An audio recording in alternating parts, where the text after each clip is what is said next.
In May of 1899, in a sun-baked tabernacle at the very edge of the Mormon frontier, an 85-year-old man stood up and made a demand that would lock an entire religion into a permanent payment system. He told a starving congregation that if they handed over 1/10 of everything they earned, God would open the windows of heaven. His church was broke. His people were hungry. The United States Congress had spent the previous decade trying to legally dissolve his religion out of existence. And what he said that afternoon didn't just keep the institution alive. It conditioned millions of people for the next 120 years to give first and ask questions later. Look at Utah today. Drive through the suburbs of Salt Lake City, through Lehi, through what locals now call Silicon Slopes.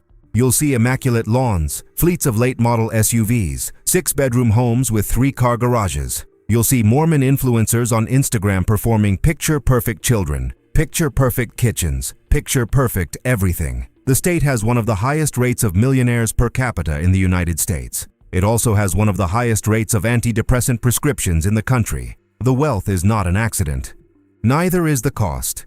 Here is the contradiction the institution does not want examined. The Mormon faith preaches sacrifice. It preaches humility. It preaches that the meek shall inherit the earth. And yet, in no other corner of American Christianity is financial success treated so openly as the visible proof of spiritual obedience. Why? Why does a religion built on pioneer suffering demand some of the most aggressively prosperous communities in North America? Is it luck? Is it work ethic?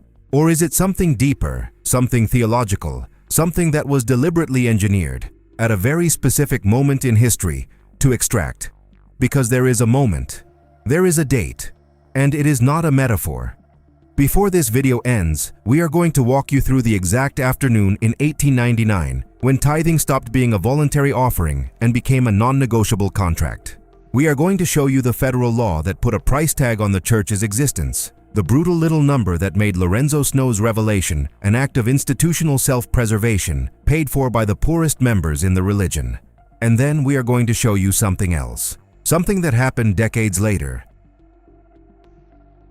Part 1. The $50,000 Cage. To understand 1899, you have to understand 1887. That was the year the United States Congress passed the Edmunds-Tucker Act, and it nearly killed the Mormon Church. For decades, the federal government had been at war with the Latter-day Saints over polygamy. It was a slow war, fought in courtrooms and newspapers, but by the mid-1880s, it had turned brutal. Apostles were arrested, bishops fled into the mountains, church presidents went into hiding, running the organization through coded letters from underground. And then Congress did something unprecedented. It dissolved the church as a legal corporation. It abolished the perpetual emigration fund that brought converts from Europe. It seized temple properties. It froze the assets. And then it did something that often gets buried in the textbook summaries. It set a cap. Under the Edmunds-Tucker Act, the Mormon Church was legally forbidden from owning more than $50,000 in non-religious property. $50,000 for an entire international religious movement. Read that again. The federal government, in the language of the law itself, attempted to put a financial ceiling on the existence of an American religion. Anything above that ceiling, in property, in business holdings, in real estate, in agricultural land, would be confiscated and absorbed into a federal escheat fund. The intent was not subtle. The intent was institutional starvation. The Mormon Church was to be made small enough to die.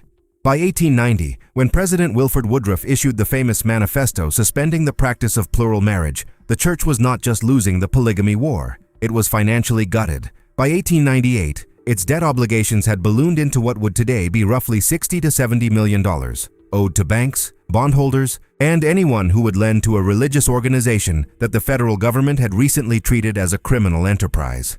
The church was issuing bonds to pay older bonds. It was paying interest on interest. It was, by every honest accounting, weeks away from collapse. And then, in September of 1898, the church president dies, Wilford Woodruff, the man who had ended polygamy, the man who had tried to hold the thing together. He dies in San Francisco, and the leadership of the entire movement falls to a quiet, white-bearded apostle named Lorenzo Snow. Snow was 84 years old. He had been a missionary in Italy. He had survived federal prison for polygamy. He was respected, scholarly, gentle. He was also, by his own private admission, terrified.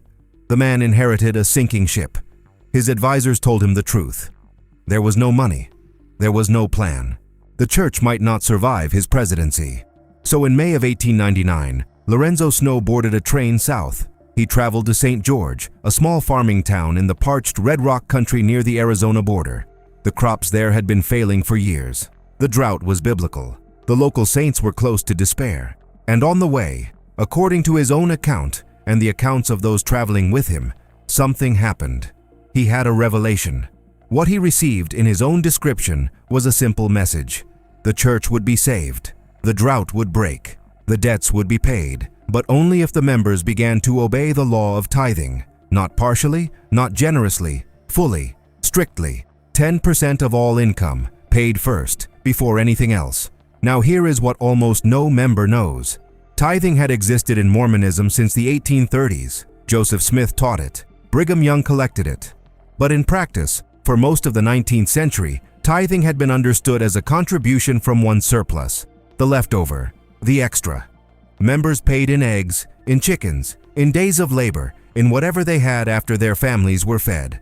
Lorenzo Snow ended that interpretation forever.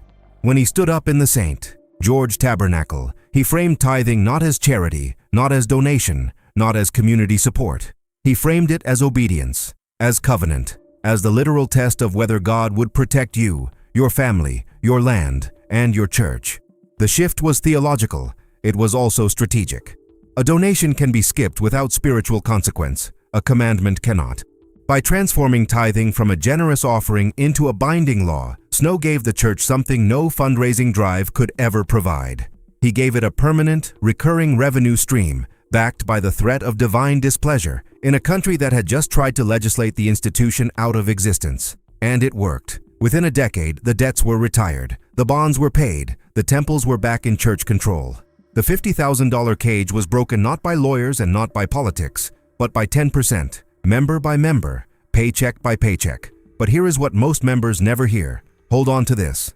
The mechanism Lorenzo Snow built in 1899 didn't just save the church. It made it the wealthiest religious organization per member in the developed world. And the full scale of that wealth wasn't revealed until a whistleblower walked into the IRS in 2019 with documents that detonated 120 years of careful silence. We will get to him. What he found, and what he says they told him the money was for, will land harder if you understand the next part first. Part 2. The Covenant of Cash. There is a phrase older members of the church still repeat, almost reflexively, when they teach young couples about money. Pay your tithing first. Pay it before the rent. Pay it before the groceries. Pay it before the medicine. If you have $10 and one of them belongs to the Lord, that one comes off the top. Outsiders hear that and assume it's a metaphor. It is not. It is doctrine. Church manuals have taught it for generations. The instruction is repeated in lesson books, in priesthood quorums, in welfare training, in countless conference addresses. Heber J. Grant, the 7th president of the church, made it a personal refrain throughout the 1920s and 30s. Pay your tithing first, he told the saints, and the Lord will make the rest stretch. The phrase entered the bloodstream of the religion. It has never left. Inside the modern church, tithing is the gateway. Without a current tithing receipt, you cannot enter a temple. You cannot be married for eternity. You cannot perform ordinances for your deceased ancestors. You cannot, in any meaningful sense, participate in the highest rituals of the faith. And once a year, the system audits you. It is called tithing settlement. Sometimes the church calls it tithing declaration. The mechanics are the same. In December, every member of the church is asked to sit down across from a bishop in a small office at the meeting house, often with their spouse and children present. The bishop looks at a printout of what you have paid that year. He asks you directly whether you have paid a full and honest tithe. You answer. He records your answer in his ledger. The interview takes about 10 minutes. Your standing in the eternal economy of the religion bends, or doesn't, on the basis of that conversation. There is no other moment in modern Mormon life quite like it. It is the spiritual audit. It is the annual reconciliation between household and heaven. And it is the engine that keeps the entire system turning. The theological scaffolding rests on a single verse. Malachi, chapter 3, verse 10. Bring ye all the tithes into the storehouse, and prove me now herewith, saith the Lord of hosts, if I will not open you the windows of heaven and pour you out a blessing, that there shall not be room enough to receive it." In mainstream Christian theology, that verse is usually read as poetry, as ancient Hebrew exhortation. In post-1899 Mormonism, it is read as a literal, ongoing, transactional contract. If you pay, God pays back. If you don't, the windows close. And the blessings, in practice, are understood materially. They are not vague spiritual rewards. They are houses, jobs, promotions, healthy children, successful businesses. The faith-promoting stories repeated every Sunday almost always follow the same arc. A struggling family pays their tithing despite hardship. Part 3. The Extraction. Everything you have heard until now is the story the church tells about itself. The drought, the revelation, the miracle of obedient tithe payers saving their religion from federal destruction. It is a beautiful story. It is also incomplete. Because what happened after Lorenzo Snow paid the debts is not in any Sunday school lesson. It was hidden, deliberately, for over half a century. And when an insider finally exposed it in 2019, what came out was not faithfulness. It was the largest religious concealment of wealth in modern American history. Start with the 1930s, the Great Depression. While the country starved, the church built Welfare Square in Salt Lake City and presented it to the world as compassion. Look closer. You did not get food at Welfare Square unless you worked for it. You did not work for it unless you were a tithe payer in good standing. The poor were not helped. The obedient were rewarded. The hungry who had drifted from the church, the families who had stopped paying, the doubters, the disaffected, were left to figure it out on their own. And the church leadership made sure every American newspaper knew about the program. Mormons do not take government welfare. Mormons take care of their own. The message sounded like virtue. It functioned as a political weapon. For the next 90 years, Mormon voters in Utah would cast ballots against expanded food assistance, against unemployment insurance, against social services of every kind, while quietly believing that government help was a sign of moral weakness. Self-reliance had become a doctrine of contempt for anyone outside the covenant. Then came the Canadian. His name was Nathan Eldon Tanner. Before he was a Mormon apostle, he was the finance minister of Alberta. He had run a major oil and gas company. When he was brought into the church's first presidency in 1963, he made a decision that nobody in the pews was told about. He stopped letting the church spend the tithing it collected. Read that again. Until Tanner, the money came in and went out. Chapels, missionaries, schools, welfare. After Tanner, the surplus stopped going out. It started compounding. Year after year, decade after decade, the tithing of working Mormon families, the dollars taken from the rent envelope, the coins taken from the medicine bottle, the offerings of widows and bus drivers and waitresses were quietly redirected into stocks, bonds, and real estate. No congregation voted on this. No member was told. The faithful kept paying their 10% believing the money was funding the church they sat inside. The money was funding something else. The vehicle for that something else is called Ensign Peak Advisors. It sits in a tower in downtown Salt Lake City. Until 2019, almost no member of the church knew it existed. Not the bishops, not the stake presidents, not the missionaries knocking on your door at dinner time.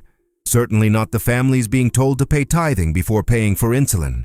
The fund was kept hidden behind a network of shell companies with deliberately generic corporate names designed to make sure the true scale of the holdings would never appear on any single public filing. Ask yourself one question. Why does a religious institution that calls itself transparent need to hide the size of its money behind fake corporate names?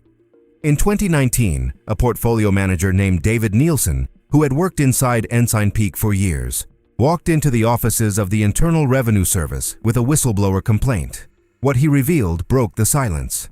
He alleged that the fund held approximately $100 billion in reserves, compounded over decades from the tithing of ordinary members. He alleged something heavier. During the years he was inside, Ensign Peak had not spent a single meaningful dollar on humanitarian aid, on missionary work, on chapels, on temples, or on the poor. The money came in. The money grew. The money was held. When Nielsen asked inside the institution what $100 billion was being saved for, the answer he received was not financial. It was theological. The fund, he was told, was being held in reserve for the second coming of Jesus Christ. Stop. Sit with that. The same institution that asks a single mother in Boise to pay her 10% before she pays the heating bill is sitting on a private endowment larger than the gross domestic product of most nations on this earth, larger than the Ford Foundation, larger than the Rockefeller Foundation, larger than the entire endowment of Harvard University, held untouched, reserved for an event no human being can date. And in 2023, the United States Securities and Exchange Commission confirmed the basic outline of what Nielsen had alleged. The commission formally fined the church and Ensign Peak for using shell corporations to deliberately conceal the size of their stock holdings from federal regulators. The fine was $5 million. The fund being concealed was estimated at $100 billion. The penalty was less than 0.005 of 1% of the hidden asset. The institution paid it and moved on the same week. Now compare. The church reports that it spends roughly $1 billion per year on humanitarian aid worldwide. $1 billion, 1% of the vault. While across that same global membership, working families are told that paying 10% of their gross income before food, before medicine, before rent is the test of their eternal worth. The math is not subtle. The members give first. The institution gives almost nothing back. The rest compounds in a tower in Salt Lake City. And here is the contradiction that breaks the entire defense. The fund is held in stocks: Apple, Microsoft, Berkshire Hathaway, real estate, treasury bonds, index funds tracking the United States economy. According to Mormon scripture, and according to 100 years of preaching from the pulpit, the second coming of Jesus Christ will involve the collapse of every earthly economy. The wicked will burn, the currencies will fall, the stock market will be meaningless. The institution is preparing for the apocalypse with assets that the apocalypse will obliterate. There are only 3 possible explanations for this. Either the leadership does not actually believe the second coming is imminent, in which case the theological justification for hoarding is a lie, or the leadership is financially incompetent, which after 60 years of disciplined compounding is impossible, or the money is not really for the second coming at all. It is for the institution itself, to survive, to grow, to buy real estate, to insulate itself from accountability, to exist as an empire whether or not anyone remembers why it started. There is no fourth option. This is what was built on top of Lorenzo Snow's sermon. This is what the widow in St. George was promised her tithing would protect. This is where the small boy's envelope of coins ends up, after the bishop's ledger, after the bank deposit, after the wire transfer, after the index fund, after the shell company. A tower with no return address, a vault for a Messiah who will not come to collect it. The crisis that started this was real. The federal government had tried to legislate the Mormon Church out of existence. Lorenzo Snow walked into St. George in May of 1899 with a religion 3 weeks from collapse, and he found a way to save it. By 1907, the debts were paid. By 1910, the bonds were retired. The emergency was over. The tithing kept coming. That is the part nobody ever asks about. The crisis ended over a century ago. The $50,000 cage was broken before the First World War. The institution was financially solvent before Heber J. Grant ever stood at a pulpit. And yet at no point, in any general conference, in any church magazine, in any official communication to the membership, did the leadership ever say the words, "The emergency is over. You can stop now. We have what we need." Instead, they kept asking. They asked through the Depression. They asked through 2 world wars. They asked through Vietnam and through the oil crisis and through the 2008 financial collapse. They asked the widow on her Social Security check. They asked the missionary with student debt. They asked the single mother choosing between insulin and obedience. They asked the small child handing over an envelope of nickels he did not understand. And every dollar that arrived after the debts were paid, every dollar collected after 1910, was no longer paying for a crisis. It was funding an empire that no member had ever been asked to authorize. That is what was built. Not a church that holds investments. An investment empire that holds a church. $100 billion, give or take, concealed for decades, defended in court, fined by the United States government for fraud, in an amount so small the institution did not flinch. Held in trust for an apocalypse the church's own scripture says will burn the holdings to ash. The widow paid for that. The young couple paid for that. The child paid for that. The covenant their families signed was not a covenant with God. It was a non-disclosed subscription to the largest private religious treasury on the planet, structured to never pay out, justified by a theology its own assets contradict. Lorenzo Snow asked the poorest saints in the church to give first, in 1899, to save an institution that was dying. They gave. The institution lived. And then it kept asking, and kept asking, and kept asking, for 120 years, long after dying was off the table, long after surviving had become thriving, long after thriving had become hoarding. The bill is now due. Not for the members. The members already paid. The bill is due for the institution that took the money, hid it, grew it, and never said thank you in any way that mattered. The reckoning is not coming from heaven. The reckoning is coming from every member who finally does the math, every former Mormon who finally tells their story, every regulator who finally looks inside the shell, and every viewer of this video who shares it with someone still inside. The crisis ended in 1907. The extraction never stopped. $100 billion, hidden behind shell companies, collected from the rent envelopes and the medicine bottles of working families, reserved, allegedly, for the end of the world. What would you call that? Use whatever word feels honest. Drop it in the comments. We will read every one. If this video changed the way you see the institution, hit subscribe. The next file goes deeper into Ensign Peak, into David Nielsen's full testimony, and into the names of the senior leaders who built and defended the concealment. We are not stopping here, and if someone in your life is still inside the church and still writing the tithing check, send them this video. They paid for the vault. They deserve to know what it holds. We will see you in the next file.